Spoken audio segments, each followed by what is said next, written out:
দেশের কোন সংগঠন নয়। ইসকন হলো ভারতের কর্তৃক এক প্রচারিত সংগঠন। আমরা মনে করি এদেশের যারাই নাগরিক তারা আমাদের আপন। কিসের হিন্দু, কিসের খ্রিস্টান, কিসের বৌদ্ধ, কিসের মুসলমান। ভারতের সংবাদগুলি মনে হয় উস্কাই দিচ্ছে, বারবার উস্কানি দিচ্ছে, মনে যুদ্ধে ঝাঁপিয়ে পড়ে। আমরা অবশ্যই বলবো ভারতকে স্পষ্ট ক্ষমা চেতে হবে। এইটা সম্পূর্ণ আন্তর্জাতিক আইনের লঙ্ঘন। এটা কোনো আইনের মধ্যে পড়ে না। ভারত চায় চট্টগ্রামকে আলাদা রাষ্ট্র করার জন্য কাজী ইসকনের মাধ্যমে। কাজী ইসকন দেশের কোন সংগঠন নয়। ইসকন হলো ভারতের কর্তৃক এক প্রচারিত সংগঠন। এর জন্য দেখবেন ইসকনকে আপনি ধর্মীয় বলেন কেন? ইসকনকে একটা হিন্দু সম্প্রদায়ের কথা বলেন কেন? আমি মনে করবো এরা যারাই যেই ধর্মের হোক না কেন, এরা ষড়যন্ত্র বলুক আমাদের দেশকে অস্থিতিশীল করার জন্য চক্রান্ত।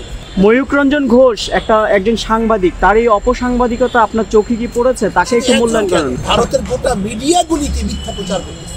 আপনি দেখেন তো বাংলাদেশের কোন জায়গায় সাম্প্রদায়িক দাঙ্গা সৃষ্টি হয়েছে, বাংলাদেশের কোন জায়গায় হিন্দুর উপর নির্যাতন করা হয়েছে বা খ্রিস্টান নির্বাচন একটা দেখান আমাকে।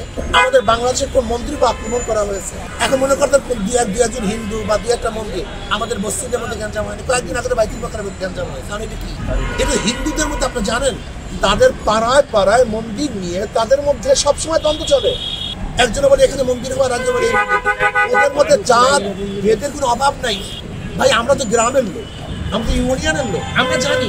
আপনি দেখবেন হিন্দুদের মধ্যে তাদের জাত গোতের কারণে তারা বিভিন্ন জায়গায় নিজেরা মন্দির করতে চায় এবং এক এক দল আর এক দলকে আক্রমণ করে নাম দেয় মুসলমানদের। আমাদের দেশে এটা সম্প্রদায় সম্প্রীতির দেশ। আমাদের দেশে কোনো অবস্থাতেই আমরা সাম্প্রদায়িক দাঙ্গা ঘটাতে দেব না। আপনারা দেখেছেন 5ই আগস্টের পরে সবচেয়ে বেশি আমরা কিন্তু মন্দিরগুলো পাহারা দিয়েছি। আমরা মনে করি এদেশের যারাই নাগরিক তারা আমাদের আপন। কিসের হিন্দু, কিসের খ্রিস্টান, কিসের বৌদ্ধ, কিসের মুসলমান। আমরা নাগরিককে সাপোর্ট করি। কাজী সাম্প্রদায়িক দাঙ্গা সৃষ্টি করতে চায়।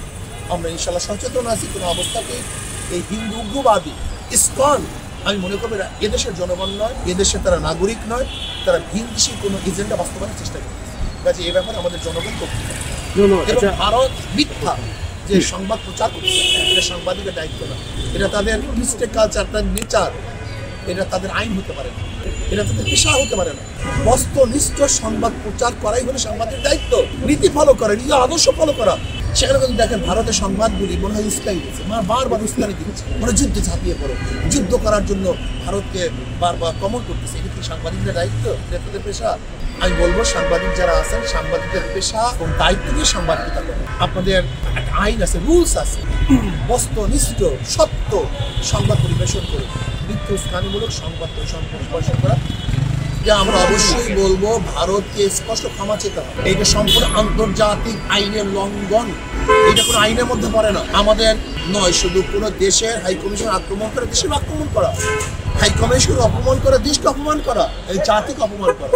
কাজে ভারতকে স্পষ্ট আলেমরা ওলামারা তাদের আক্রমণ করে, তাহলে 5ই আগস্টের মন্দির পাহারা কারা দিছে? আমরা পাহারা দিয়েছি। হিন্দুদের বাড়িঘর কারা পাহারা দিয়েছে? আমরা পাহারা দিয়েছি। হিন্দুদের পূজার সময় কারা পাহারা দিয়েছে? আমরা পাহারা দিয়েছি। হাজার হাজার লক্ষ লক্ষ ডকুমেন্টস আছে। আমি মুখস্থ কথা বলছি না। হাজার হাজার মিডিয়ারা প্রচার করেছে। কাজে আমি মনে করি উস্কানি আমাদের সংঘর্ষ বাজাবার চেষ্টা করতেছে। কাজে এর থেকে আমাদের সবাইকে সতর্ক থাকতে হবে। আমি মনে করি এই দেশের ভারতের এজেন্ডা বাস্তবায়নের হাজার সমর্থন আছে।